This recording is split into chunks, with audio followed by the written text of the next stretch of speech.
All right, welcome everybody. This is Secret Weapons for Guard and Reserve, so if you were looking for the unmanned versus manned, I'm just letting you know you are in the wrong room. But we're going to have a great session today, and today we're talking all things Guard and Reserve. I'm Gabbe Kearney. I'm with the 142nd out in Portland, Oregon. I'm with the maintenance group there. I do live locally, traditional guardsman, and I'm very excited to be here. This may be my first and only year moderating, as I believe I might have been supposed to bring snacks and afternoon drinks, so I've already failed that. But with us today, we have three wonderful gentlemen: Lieutenant General John Healy, Chief of the Air Force Reserve; Lieutenant General Mike Lowe, Director of the Air National Guard; and Major General Daryl Bohac, President of AGA-US.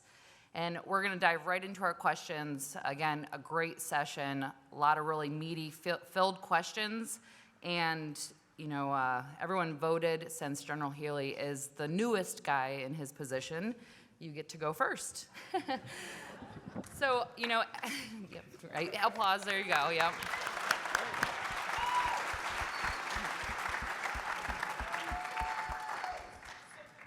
And you brought your fan squad out there. So as the new commander of the Air Force Reserve Command, you know, how are you settling into your position, and what's going to be your focus for this next 90-day, 3 months that you're going into? Well, first of all, I appreciate the opportunity to be here with such an austere panel as well. I'm by no means the jokester and the comedian that my predecessor was, so I'll try my best to be a little bit amusing at times, but mostly factual. So. On behalf of the 70,000 plus reserve citizen airmen, I really am honored to be here as the Chief of the Air Force Reserve, Commander of the Air Force Reserve Command.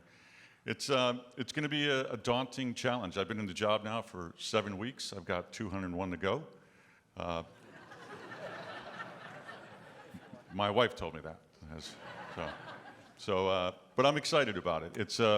It is going to be a challenge. If you were at the opening comments this morning, there's going to be some issues going forward, and we're going to have to make some tough decisions going forward. We've got a very challenging fiscal environment right now as we try to recover from COVID still, and that cost in order to bail out the economy is going to come from somewhere, and it's likely going to hit us hard. We know it is.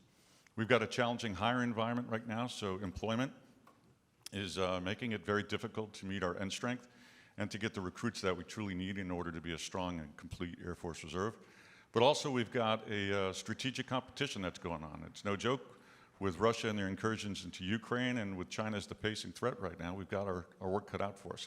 And in order to become the Air Force the nation needs, the Reserve Command, the Reserve, as the entire arc, are going to have to make some challenging choices going forward to make sure that we fit into that role going forward.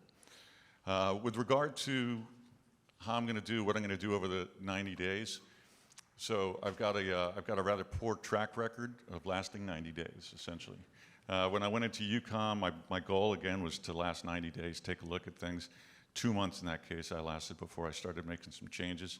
When I went into 22nd Air Force, I think I lasted 2 weeks.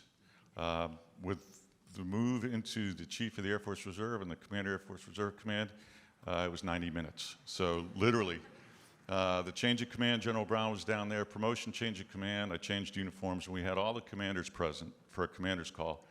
And we issued a task order. Right out of the bat, you know, the first thing we did was ensure that everybody knew from start to finish. It was 7 pages, it was great work, it was a team effort in putting together the expectations of what every reserve airman is expected to do. So left and right boundaries, limits on from every airman to every 3-star. The expectations of what I need every single one of them to do every single day. It gets into basic things like, you know, basic blocking and tackling of every airman is responsible to maintain their medical proficiency, maintain mental proficiency, ensure that their family's ready, physical fitness, and most of all, make sure that their AFSC training is where it needs to be, both in garrison and deployable. So every airman's got that responsibility. But then we laid it out a little bit more in terms of different groupings to ensure that everybody had some degree of accountability. Whether it's a unit commander and making sure that their tasks, basically we started laying out this is the current environment that we're in. We issued individual tasks to each one in order to be successful in a desired end state. Carried that up through the group, wing, NAF commander responsibilities, all the way up to, most importantly, in some cases, the headquarters, to ensure that they're doing the things that are actually helping the units down at the unit level, ensuring that they're meaning getting everything they need to be adequately resourced and trained. There's a percentage of the force as well, mobilization assistants, reserve advisors, IMAs. It makes up almost 10% of our force, so we were careful to ensure that they understood their role and their expectations. So since then, last week was our first requirement placed on everybody, which was 100% acknowledgement throughout the entire command. And we hit that mark. I think we were 99.96% with a couple stragglers in the IMAs out there, which is unfortunately typical for the case. So we hit that mark. The next thing we're going to be doing is each and every one of those units need to report how they're going to execute the tasks associated with that XWORD. So we're going to get on that, and we're going to be moving out, constantly trying to measure where we were, where we're going, where we want to be, and adjusting as necessary to ensure that we're meeting the requirements in order, like I said, the best tools and practices to ensure that they're adequately resourced and trained.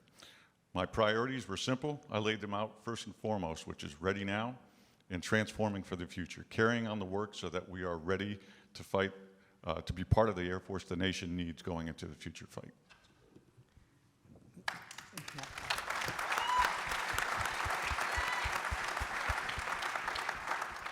You know, what's great about events like this is being so new in your position is you have reservists in the audience who get to hear directly from you what your priorities are and what your focus is going forward so that they can go and take that message back to their unit and start moving out on that. Well, I tell you what was really interesting. About a week and a half ago, we went out to March Air Reserve Base, and I had the opportunity to have an officer's call. And I don't think they were used to my style, so to speak, as they asked questions, and I would pose questions right back to them. But what I loved about the visit is that 7-page task board they had in a pocket size, highlighted based on if you were a wing, if you were a group or a squadron commander, and individuals, and what your responsibilities were.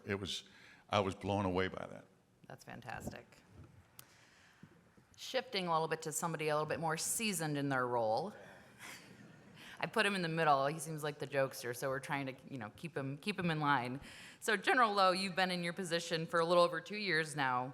How have you had to make change and adapt at the strategic level with all that, with the influence and setting those priorities for the Guard? Yeah, hey, Gabby, great question.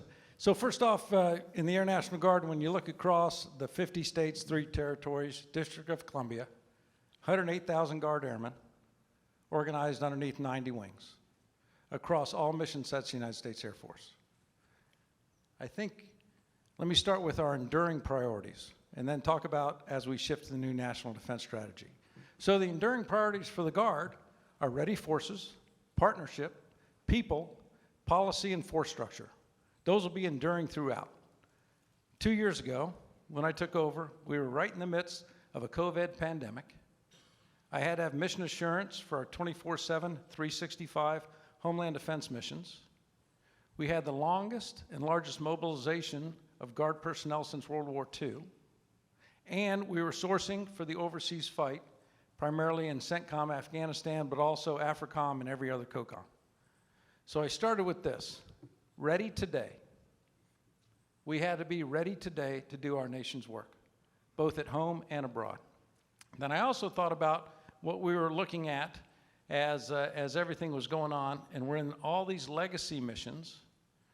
We had a national defense strategy that talked about one thing, and we heard it, China, China, China. And I said, we must be stronger tomorrow. So I start out with ready today, stronger tomorrow. And that is still carrying through the organization. But now, new secretary comes in. We're out of Afghanistan. Russia invades Ukraine. COVID largely over. And so now, where do we take the institution of the National Guard and how do we modify it for the future? And so that's kind of where we're at right now, about 2 years in.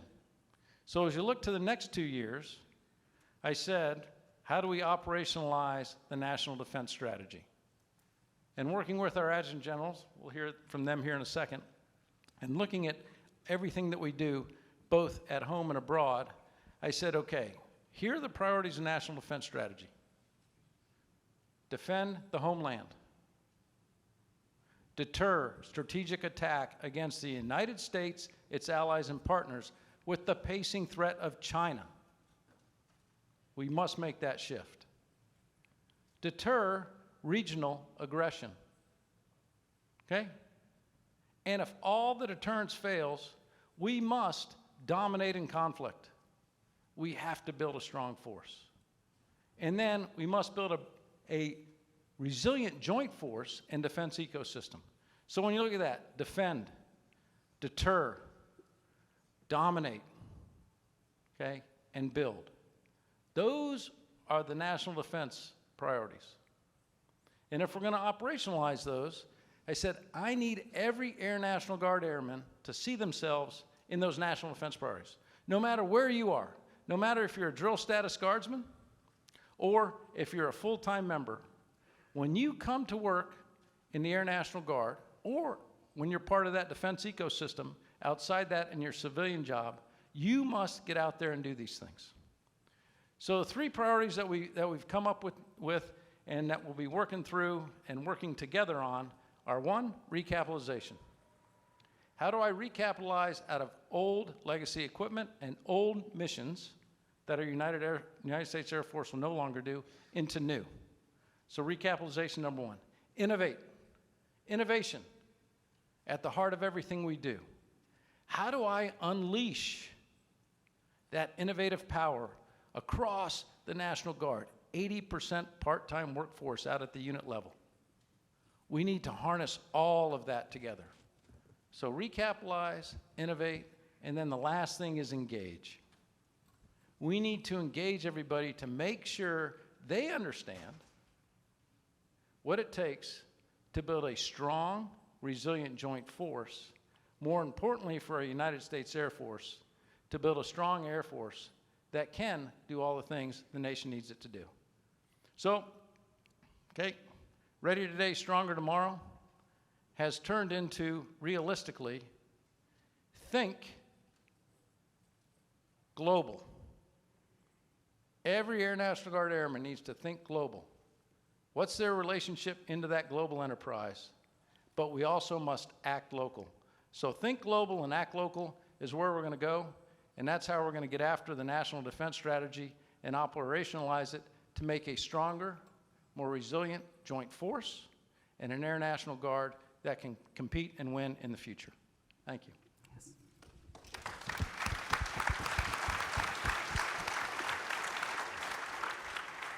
Yes, sir, and I think every unit can take that back and really start to focus and set their mission priorities to help carry that out. And Major General Bohac, this is a great tee up for you. You know, as an adjutant general, can you discuss how that national level strategy and those priorities, are driving those changes at that local level? Sure, thanks, Gabby. I actually just showed up because I was hoping to find out what those secret weapons were, and so it's really good to be here with General Healy, General Lowe, and in terms of local, so think globally, act locally, and what we have to do with our airmen, think about this. We've come out of 20 plus years of operating environments where we delivered uncontested air superiority. That's not going to be the case when it comes to China. And so it's really a mental shift in our airmen and really our families and our communities that we need to engage with and to get them to see themselves in that light rather than what we've been doing for the past 20 years. Rotations for Nebraska, where I'm from, we have tankers in our Air National Guard unit, and so they've been rotating through Al-Udeid and doing, other global mission sets, but that's going to be different. We're not going to be able to fight the same way, and so it might be the same kind of exercise activities with a mental mindset of going into contested environments where we're going to experience attrition, not only of airplanes, but of people. That warrior spirit, that idea is what we have to permeate through our formations to be ready to do the things that our nation would ask us to do in support of those national defense, the national defense strategy.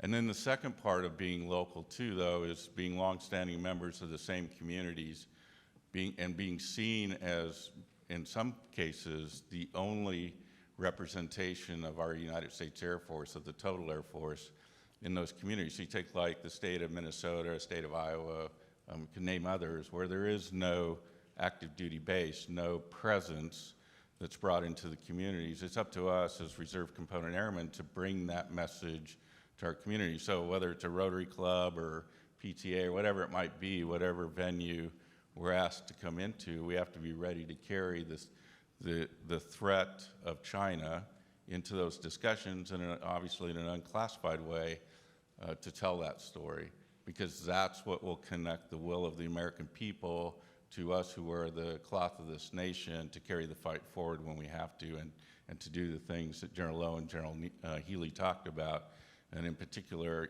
for us to defend the homeland. And that's not just here in the continental United States.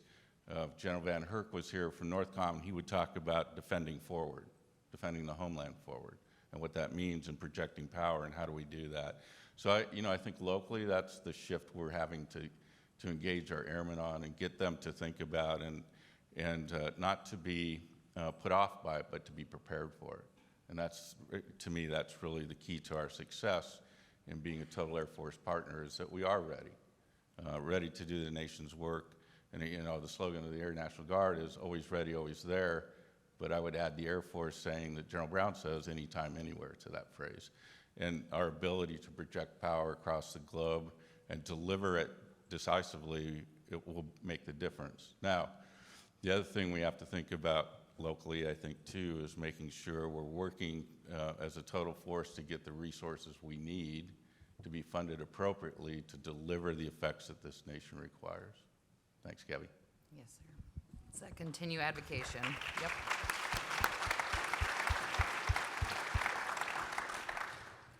Shifting again to the strategic discussion, this is for General Healy and General Lowe.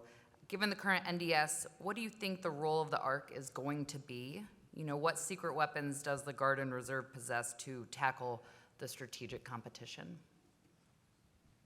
Well, I'll start with, we provide capacity, capability, we provide accessibility, and all of this at speed with experience. So that's how we fit into the grand scheme of things.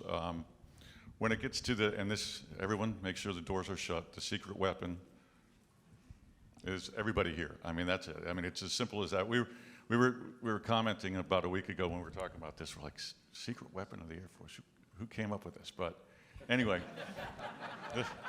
the programs were already written, so we couldn't change it. So the secret of the weapon of the Air Force is the members of the Air Force Reserve and of the Guard are the people right here sitting in this room, and everyone out in every one of the units.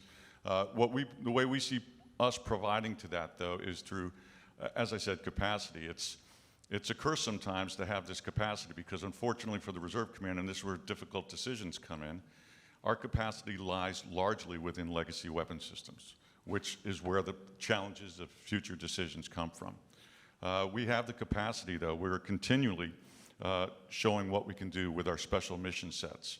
The capacity to do AeroVac, 61% of the AeroVac missions. We've got 25% of the KC-46 weapon systems out there right now. Over 50% of the crews are Air Force Reserve. So we've got the capacity to offer. We need to be more driven in capacity in the bomber and the CAF fleet as well, though, actively trying to make sure that occurs.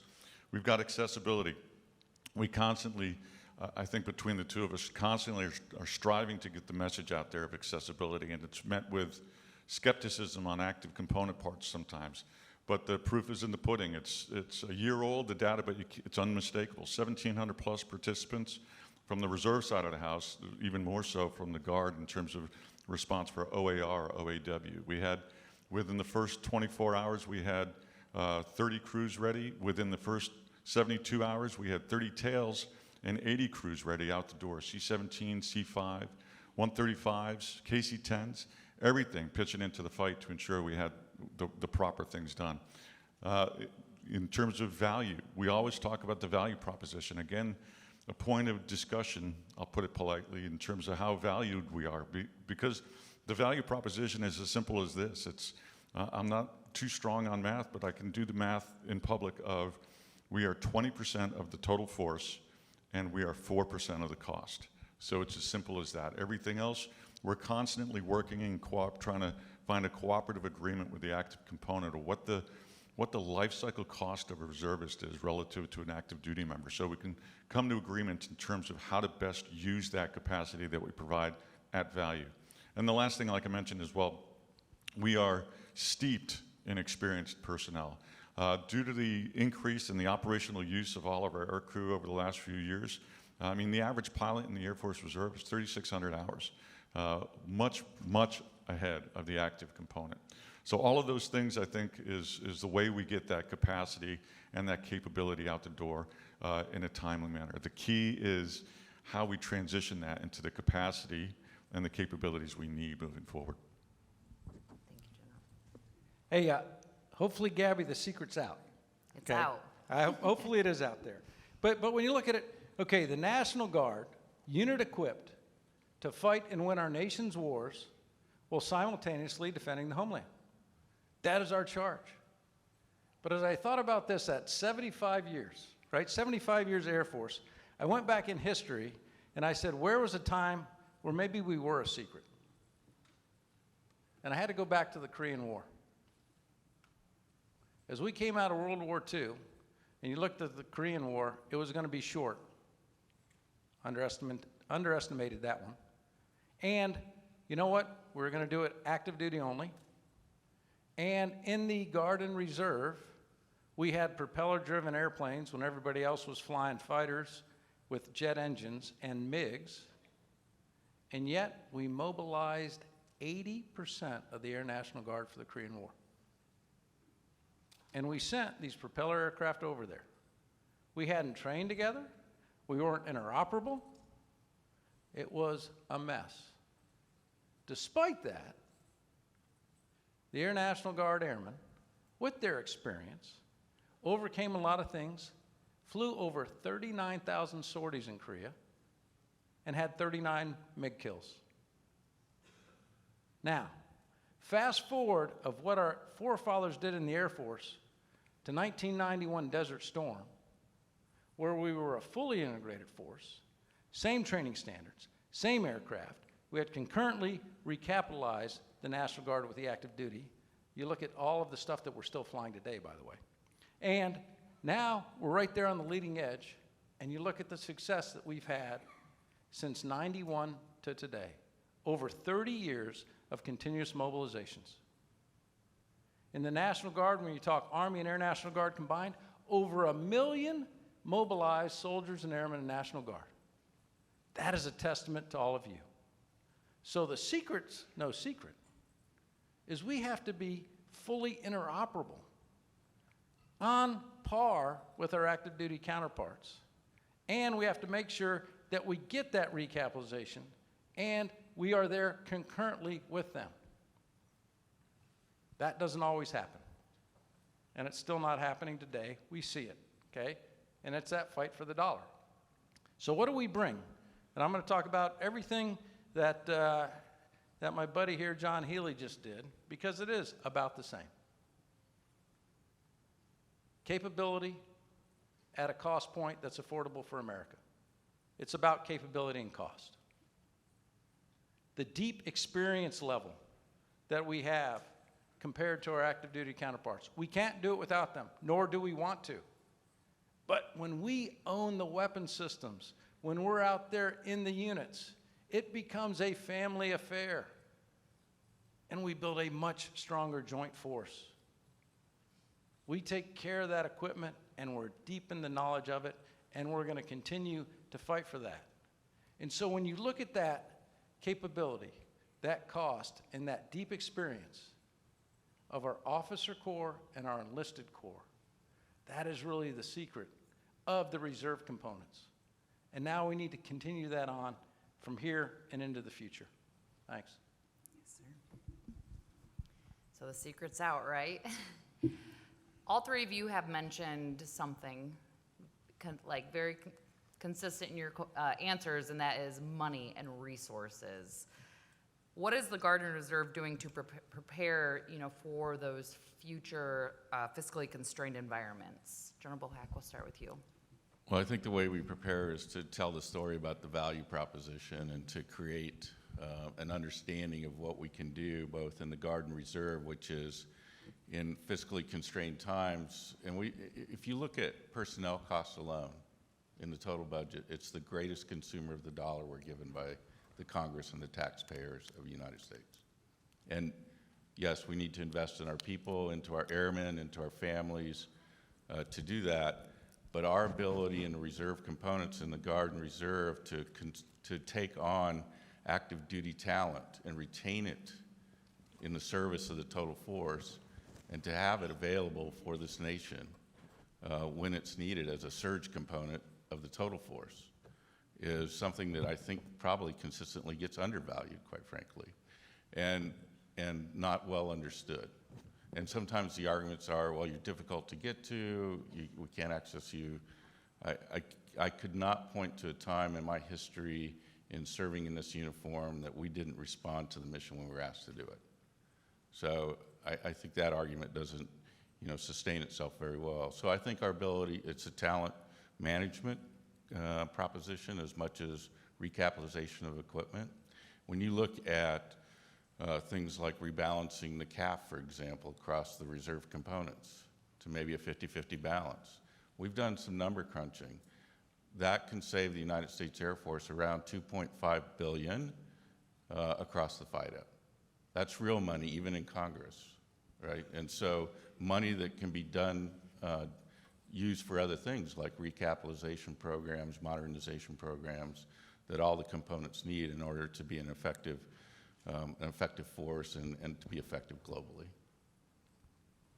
General Healy. Well, so I'll get back to what I started with. First of all, as we're going through these fiscally conservative times ahead, everybody, if you recall back to sequestration, starts protecting their own. They get very parochial in terms of what they're looking at. And it's a challenge from a leadership perspective to think from an enterprise solution. What we did in issuing the task order was we identified 3 foundational activities that we need to improve on how we manage. The first thing, and they're all tied to money. Everything's tied to money. The first thing we looked at is our human capital management. So how are we going to manage our people going forward? It was interesting when I was at March, one of the first questions I got from the audience was a major from a flying unit who said, hey, your task force saying that we need to be sharp, we need to be more ready than we were before, we're doing more with less, we're maxed out. How are you going to help us with that? And again, it was different than I think they'd expected when I said, well, I'm sorry to say, but you're 106% manned. What do you want me to do? So then I followed it up with, unfortunately, you're only 88% effectively manned, which is one of the problems we have to manage with human capital. So basically, we've got the wrong people in the wrong spaces, or not enough of the right people in the right spaces. So we're truly getting after that to make sure our manning documentation is correct, to make sure our UTCs are properly aligned. And in that, we're going to be doing a soup to nuts to ensure that every unit is built at the way they should be built. One of the things that came out of March as well, I had a senior airman, and this was just music to my ear, a senior airman who said, I said, hey, so you just got qualified in the C5, or I'm sorry, as a boom operator in the 135. Are you familiar with the task order? He said, yes, sir. He says, my job is to be physically fit, mentally fit, medically fit, and AFSC trained. And my goal throughout, and that is my responsibility and mine alone, and my goal moving forward is to attain higher levels of certification at every opportunity. And immediately I called the Chief White, Chief, you got to meet this guy. So that's what we need to do, is to ensure that people are moving out to get the training they need to be in the proper position so the manning works itself out. Second thing we did is FM. So we've had the luxury, one can call it, of not having a specified FM execution strategy as we could have in the past, because we weren't in potentially austere times. So what we're having to do now is to ensure that we have all the tools in place to make sure that we are the best stewards of managing that money and execution. And this is where the inner geek in me truly comes out, because we've really developed some powerful tools using some systems, some business analytics that allows us to see what our dollar amounts are down to the wing level on a daily basis. It used to drive me nuts as a NAF commander, where I'd call one of my wings and I'd call headquarters finance, and I'd say, okay, where are we on obligation and execution? And we'd get 3 different numbers. So now it is a tool that manages $1.25 billion portfolio on a day-to-day basis that provides us the same level of information so we can execute at speed and make decisions and understand the ramifications of those. We need that kind of detail in order to be better stewards of the money. And then lastly, POM is the third foundational activity. You know, we need the collaborative efforts between the MAGCOMs and our MAGCOMs to ensure that what we're doing solves an enterprise problem going forward as opposed to protecting what was ours because that's what we've always done. We're taking a proactive approach to ensuring that we're set up to be part of the Air Force the nation needs as opposed to continuing what we've done in the past. I think it's fair to say money is always going to be an issue. It's being creative and working as a team to solve those problems going forward together.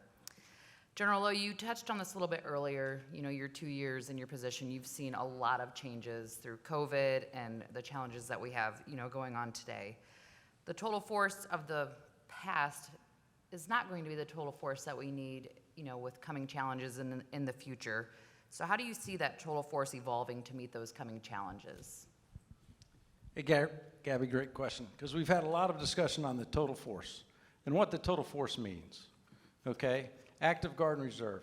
3 components come together to deliver air power, anytime, anywhere. That's what our total force does today, and it's what our total force needs to continue in the future. So with that, how do we leverage the best of each of the components? And I think that is probably the secret sauce of how we make this work. Some of the things are like cross-component command. That's very specific, but it's things like that that we can leverage to get out there to make us a much stronger Air Force. So when I look at this, and I've heard these two talk about how we're going to get more money, nice, and then also what we need to do to get after the recapitalization piece in the future. Let's think about both the capability and the capacity of our United States Air Force and how we can leverage the total force to build the largest and strongest total Air Force. So a couple things, okay? In the MAF enterprise, Mobility Air Forces enterprise, we look at about a 50-50 active component to reserve component mix. Right now, there's huge pressure on the fighter fleet, and we're at a capability and a capacity issue. How do we get after that? Level the fleet. Let's look at leveling the fleet. Next thing, let's look at how we can recapitalize. We've heard our Air Force, 72 new fighters a year. That's F-35 and F-15EX. We're not there yet. And how do we field those faster to the reserve components, both Guard and Reserve? In the Air National Guard, we are 27% of the fighter force structure. Yet the newest equipment, less than 7% of the F-35s, less than 11% of the F-22s. So we're sitting on A-10s, F-15Cs, pre-block F-16s, both of us. We need a strong, healthy recapitalization plan. What does that mean? Get fighter production up. 1 out of every 2 or 1 out of every 3 new fighters off the line ought to be coming to the Guard and Reserve. That gets us on par and gets us fleet leveled and also gets us in to that next thing. That will operationalize the NDS, and that'll scare China more than anything else. And now let's optimize it across the total force in order to get after what really is the heart of the entire problem. How do we defend the homeland? How do we project power overseas? How does tomorrow's deterrence work so that adversaries don't start the next conflict? That's how we can get after that across the total force enterprise. Thank you. You know, I just jumped into it, and it's what I was talking in the opening comments about. There's fully burdened life cycle cost. Without that, it was requested by DSD 6-8 years ago. It still hasn't been produced in terms of a fully burdened life cycle cost. So we know exactly how much every single airman, whether Guard, Reserve, active duty, costs from from the day they join until the day they exit, based on moving permeability, moving in and out within. Until we get a fully burdened life cycle cost, there'll continue to be non-data backed decisions regarding capacity, capability, and force mix. It seems logical to me, it seems logical to Mike, that we're cheaper. 25% full-time, 75% part-time, we have to be cheaper. The argument is not compelling, and it's not making a difference right now. So that's where we need to work as well, to understand and get the active duty component and the programming to get down that road too. As a maintenance officer from one of those F-15C units, that recapitalization really hits home, and I think those were some great points and efforts that we hope to see moving forward. We are out of time for the overarching deep questions, and I think your execs would be very proud of you guys for staying on track. So I will offer to all three of you to share some closing thoughts or parting words to the audience. So we'll start with you, General Healy. Like I said, I'll finish like I started. I'm excited for the next 4 years. I truly am excited at where General Scobie left the Air Force Reserve Command. Some remarkable steps forward in reforming the organization, and we're going to continue those on to make sure that we're the best stewards, providing the tools and resources to get the proper training that every airman needs. I'm truly looking forward to getting a ready now force and transforming for the future. Thanks. General Lowe. Hey, Gabby, thanks for your service, especially in the Air National Guard. I know that. Commuting all the way across the country to make that happen, thank you very much. So that's first. Also, thank you for your service here. As far as AFA goes, thanks for your advocacy. All of you are here because you want to see the latest and greatest in our United States Air Force. So thanks. With that advocacy, we will maintain our readiness today will be stronger tomorrow. And for all of you, how do we think globally but act locally to make us a stronger United States Air Force? Thank you. Yep, thank you. I would offer this to you. The challenge is to you, it's the same one we all face as leaders up here, but is to go tell our story, because sometimes we are the best kept secret in our community. I mean, how many times have you shared a story and someone would say to you, I didn't know you did that. Well, we need to tell our story to those communities out there and the people we serve, the citizens of this nation. And I believe if we do that, we can carry the message about our value proposition.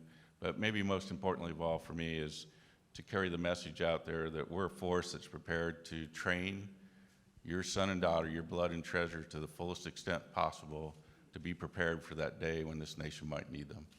Thanks, Gabby. Yes, sir. Thank you again, gentlemen, for your time and your very thoughtful and deep answers to these questions. And for everyone, I hope you are taking something back to your unit that you can help carry these priorities and mission sets forward. So enjoy the rest of the conference. I believe they'll hang out for a little bit if you have any other things to discuss up front, but have a great day and safe travels.